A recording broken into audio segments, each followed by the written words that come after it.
Ay, unang-una, hindi ako nagdadrama. Ha? Yeah. Oo.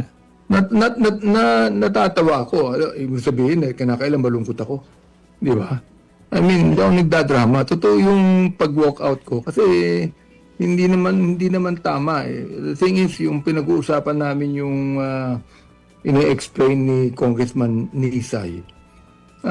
He's not actually answering the question kung yung sufficiency informed. Hindi niya pinapaliwanag ng maayos. Ang pinapaliwanag niya, yung mga complaint nila sa sufficiency in substance. Sabi, hindi naman yun ang ating pinag-uusapan. Ang pinag-uusapan natin, kung yung ba ay sufficient sa forma.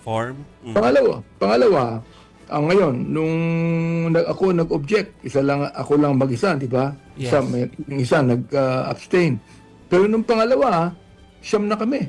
Sinamahan na ako ng 8. Sapagkat nakita namin na talagang hindi maayos ang wala nga tanong doon walang nagtatanong sa amin. Ang sabi lang sa amin ng chairman ng Committee on Justice, we just gave our manifestation. Yun po ang ginawa namin.